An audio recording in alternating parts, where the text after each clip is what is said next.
for your food addiction and you just don't know where to start? Welcome to this series, The Food Addiction Frontlines, where we uncover the expertise and services available for overcoming food addiction. I'm Dr. Vera Tarman, an addiction physician specializing in sugar and ultra-processed food addiction, here to introduce you to the professionals making a difference in this field. In each 15-minute episode, we'll meet leading experts in this field. They will share their journey, their training, the unique services that they offer for all who struggle with food addiction. Let us help you find the treatment that is best for you. Today, we speak with Joan Bjornsgaard. Welcome, Joan. Thank you, Dr. Tarman. What inspired you to get into the field of food addiction treatment? I've been a therapist for the past 30 years. And for the past decade, I worked with adult women. I've witnessed their suffering from poor body image, low self-esteem, guilt, shame, embarrassment about losing weight and regaining it, feeling inadequate because they never looked good enough and felt they weren't good enough due to the diet culture. And this mirrored my own journey of dieting, which started when I was 16. My anorexic and alcoholic mom had put me on diet pills so I would look like her, and I was bigger boned.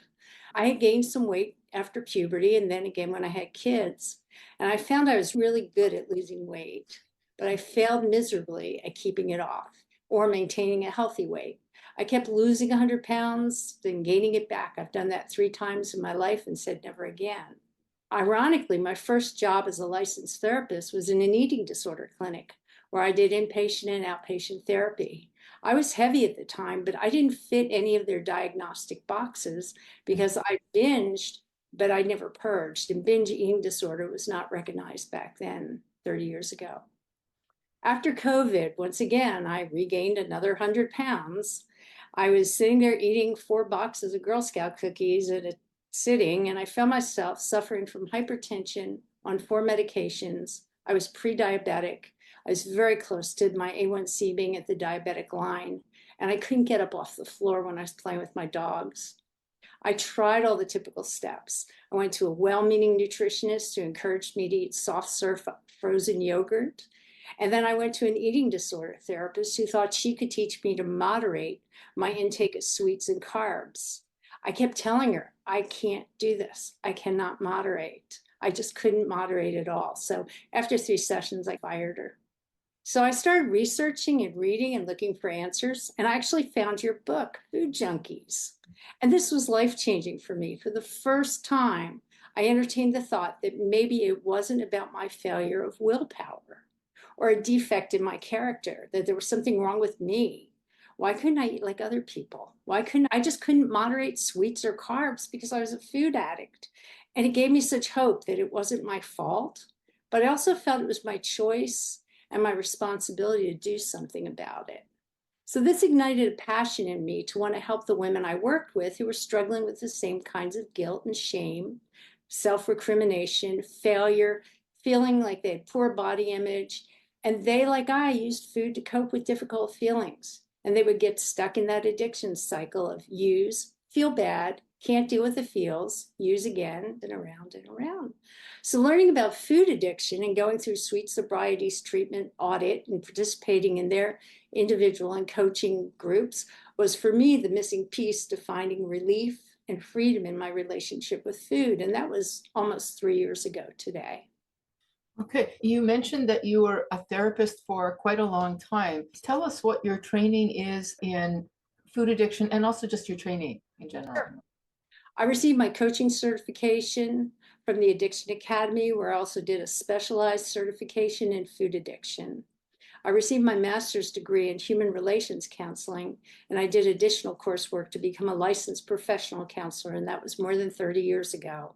I have specialized training and experience in working in trauma-informed care, process addiction, cognitive behavioral therapy, dialectic behavioral therapy, mindfulness, solution-focused therapy, and motivational interviewing.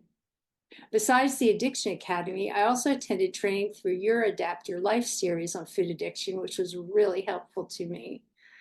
I'm also an avid reader, and I read every book that I could get my hands on, such as Dopamine Nation, Hooked, The Coaching Habit, Never Enough, Metabolical, Breaking Up with Sugar. And this is just a few of them in my library.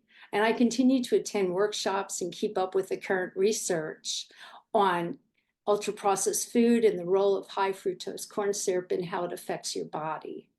You're up to date with all the information as it's coming out. Yeah. Yes, I try to be. My work history has been 18 years in a mental health clinic, an eating disorder program, and then an inpatient mental health facility where I worked in porn addiction, autism, and ADHD. I primarily use solution-focused therapy and mindfulness, focusing on self-compassion and the works of Dr. Kristen Neff and Brene Brown in my coaching. I was going to ask you what your services actually are. Yes. I actually developed my interviewing skills as a journalist, which was my first decade of working. I got my undergraduate degree in journalism at Temple University in Philadelphia. In the past year, I joined Sweet Sobriety Treatment Team. I do one-on-one coaching. I do a free support group on Wednesday nights, and I fill in as a coaching meetings as needed with Sweet Sobriety. And I still maintain a part-time therapy practice for mental health agency here in Oklahoma, where I'm licensed. What would you say are your biggest strengths and your unique contribution to this field? I believe my strength is my passion for doing this work. I get so excited about it, and my commitment to my clients and my compassion for folks who go through these recovery programs. I'm very client-centered, meaning that treatment is very much created to meet the needs of the individual. I'm trained in both abstinence and harm reduction, and I offer them the hope of life experience in this journey using both abstinence and harm reduction to eliminate substances and sugar, and things like grains and pasta and cereal, which turn into sugar in our bodies. And I believe part of this is my shared life experience. When you walk the walk, it creates a lot of hope, the sense of possibility and optimism. Do you have any limitations that you want to tell us about? Sure. My limitation is I can only actually do therapy with clients who reside in Oklahoma, where I'm licensed. And I also can't offer any guarantees of success in treatment because there's so many factors and variables at play. But I do use best practices in treatment, and I do nudge clients to take advantage of the free support groups, the group coaching, 12-step program, and to reach out to the online communities for support, because we know all these enhance the possibility for success. How do you handle existing mental health issues like anxiety, depression, alongside food addiction?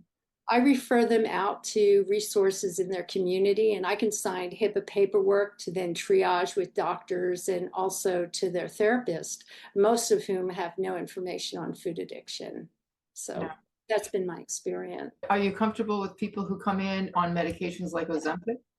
I have 2 clients who are on those kinds of medications. And if you don't change the way you eat, and you don't exercise, you're just going to gain the weight back. And it's really a change in mindset, how you think about this. Okay. How do you involve family or support systems with your clients? Part of what sets me a little bit different from other people is because I'm older, I seem to attract older clients. And most of them have grandkids. It's not just spouses in the home and children. They're dealing with grandchildren or elderly family members who either live with them or that they are dealing with. And we know that having family on board enhances client success for recovery, but this isn't always the case. So I do things like I suggest that they have a separate cabinet with their food, and that when they go to family parties and events, they ensure that they have something they can eat, they bring it. And it's all about preparation and planning for success. What about 12 steps work? Do you encourage? Some people love the structure of 12 steps. I have some people who are in OA and don't like the structure. I give clients a lot of options for community and group support, including the 12-step programs like OA and FAA. Again, this is all very individual and tailored to what the client wants. It's not about what I want. It's what best serves them. You have your own groups as well, like with Sweet Sobriety and outside of that. Correct. What about yourself? How do you avoid getting in the way of your clients? How do you take care of yourself? This is hard work. Yeah, self-care is really important. And as a therapist, I've always had to make sure I took care of me. I really work hard to be well balanced and balance a work life and play life. Since I have a part-time therapy practice and a part-time food addiction practice, I have to carve out time where I can go to the gym and work out in the morning. And I do that every morning. And I'm part of a specialized program in the gym for folks 55 and over, which really emphasizes social interaction and sense of community and connection through that program. And that really helps me. I do a lot of heavy weightlifting, which brings me a lot of joy and also a lot of peace of mind and sanity. And I really feel like exercise is the key to managing a lot of these behaviors because it keeps your stress level down, it helps suppress your appetite, and it helps keep you with happy hormones in check. Anything else you'd like to say about your practice? Yes, what makes me a little bit unique is that I'm older, and I seem to attract older clients. I've had a few middle-aged clients who are also athletes, but the primary service I seem to offer is to folks 50 and over because they've been struggling with for decades. And they have to deal with grandkids and older parents, like I said. Our nutritional and physical exercise needs are different. Our body issues, being postmenopausal, are different. Several of my clients have been cancer survivors or have heart or diabetes or other health issues, which have a big influence on their success. And most of us have issues with sleep because of the natural decrease of natural melatonin production in our bodies. I think what I offer to older people is that hope and possibility that you're never too old to do this, because I began my journey in my late 60s. And I think that shared experience and the success I've had can hopefully inspire other people that they can do this too. It is possible. Yeah. So how can people find out more about you? I am listed on the Sweet Sobriety website, www.sweet.ca. I offer a free consultation, and then I offer one-on-one counseling, coaching, and we're a cash basis right now because we're not covered by insurance, and I use a flat rate of $60 an hour because I try to keep it low so that more people can get access to recovery because it is such an important thing. Thank you. Any last words of hope to leave the listener with? I just really look forward to connecting with anyone who is watching today and wants to reach out to me. This is exciting work. It's cutting edge, and it gives people so much hope when they realize that this yo-yo dieting and diet culture and all these things we've been taught, they're not our fault, and that we can have peace in our relationship with food. And that's such a powerful thing. All right. Thank you very much, Joan. You're welcome. Sugar is the enemy, corrupting the minds of the teens, expelling you not to foresee. Your body's your temple, your mind is your key to a life tapped into happiness. Have it, don't dream it, if only